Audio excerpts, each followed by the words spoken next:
Selamat pagi pemirsa, Anda kembali bersama kami di Metro Pagi Prime Time, program berita terpercaya yang mengawali hari Anda dengan informasi paling aktual.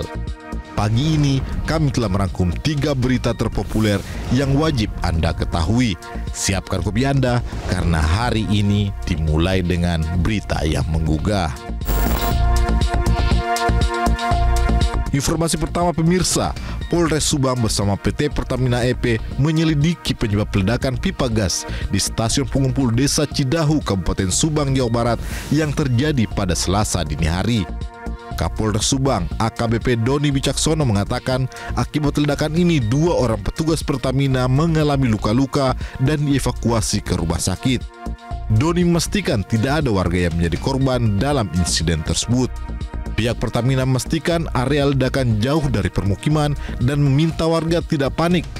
Namun pasokan jaringan gas bagi ribuan pelanggan di 4 desa untuk sementara dihentikan. Sebelumnya ledakan dan kobaran api terjadi di kawasan PT Pertamina EP Regional 2 Zona 7 Field Subang di Kecamatan Pagaden, Kabupaten Subang pada Selasa dini hari.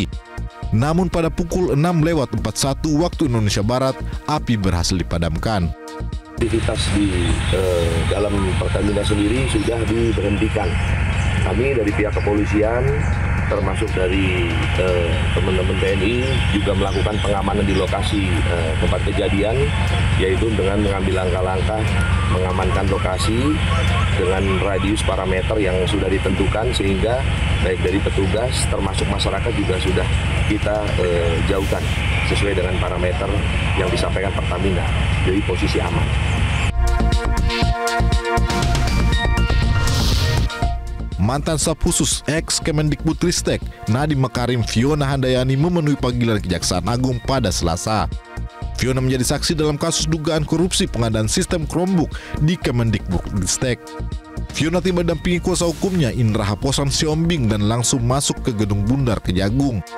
Kedatangan Fiona pada Selasa untuk kembali diperiksa sebagai saksi terkait hubungannya dengan 4 tersangka lainnya dalam kasus dugaan korupsi pengadaan sistem Chromebook di Kemendikbudristek. Kuasa hukum Fiona, Indra Haposan, mengatakan peran kliennya dalam kasus tersebut hanya sebagai orang yang diminta memberi saran, bukan membuat keputusan. Terkait kasus tersebut, Kejagung sudah menetapkan 4 tersangka, yaitu mantan staf khusus Nadiem, Yuristan, Konsultan Ibrahim Arif, ex-direktur SMP Kemendikbudristek Mulya Satna, dan mantan direktur Sekolah Dasar Kemendikbudristek Sri Wahyuningsi. Kejaksaan Agung juga sudah mulai langkah tegas untuk ex-staf khusus Nadiem, Yuristan. Salah satunya penyidik mengajukan penerbitan red notice dan pencabutan paspor dikarenakan Yuristan selalu mangkir saat dipanggil penyidik Kejagung. Informasi ketiga, Majelis Hakim Pengadilan Negeri Sleman memutuskan untuk tidak melanjutkan gugatan perdata terkait ijazah mantan Presiden Jokowi.